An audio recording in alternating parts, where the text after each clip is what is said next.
കടക്കാവൂർ ഗ്രാമപഞ്ചായത്ത് പരിധിയിലെ 10ാം ward കൊച്ചുതിട്ട മരുതംവിളാകം റോഡാണിത്. Road യാത്രായോഗ്യമല്ലാതായിട്ട് കാലമേറെയായി. മെറ്റിലുകൾ ഇളകി കുണ്ടും കുഴിയും നിറഞ്ഞ റോഡ്. മഴക്കാലത്ത് റോഡ് തോടാകും.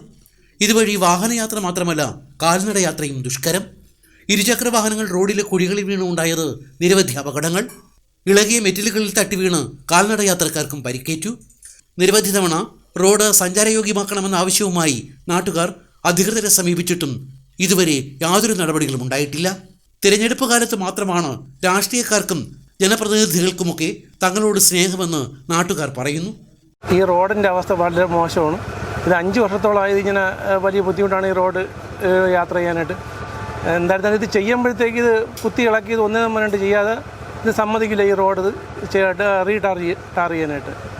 അത് വലിയ കുഴപ്പത്തിൽ ആൾക്കാർക്ക് ജനങ്ങൾക്ക് പോകാൻ തന്നെ വലിയ കഷ്ടപ്പാടാണ്. ആളുകൾ ഇതിലേ വരുന്നില്ല. അങ്ങനത്തെ അവസ്ഥയാണ്. ഇപ്പോൾ കാണുന്നില്ലേ ഈ റോഡ് എങ്ങനെയാണ് ഇരിക്കുന്നതെന്ന്. അത് ആരടുത്ത് പറയും ഈ റോഡിൻ്റെ ഗതികേട്? ആരടുത്തും പറഞ്ഞിട്ട് ഒരു ഉപയോഗമില്ല. വണ്ടി ഓടിക്കാൻ ബുദ്ധിമുട്ട് തന്നെയാണ്. കാരണം മഴയൊക്കെ ആയിക്കഴിഞ്ഞാൽ പിന്നെ വെള്ളം കെട്ടിക്കഴിഞ്ഞാൽ അറിയാൻ പോലും പറ്റത്തില്ല. ഇപ്പോൾ നല്ല കുഴിയാണ്, പിന്നെ ആൾ മറിഞ്ഞ് വീഴാനും ചാൻസ് ഉണ്ട്. ബുദ്ധിമുട്ട് തന്നെ മഴ സമയത്തൊക്കെയാണെങ്കിൽ ഓട്ടിക്കുന്നത്. വീണ്ടും ഒരു തിരഞ്ഞെടുപ്പ് കാലം വരുന്നു. അതിനു മുമ്പെങ്കിലും റോഡൊന്ന് നവീകരിക്കാനാവുമോ എന്നാണ് ദേശവാസികളുടെ ചോദ്യം.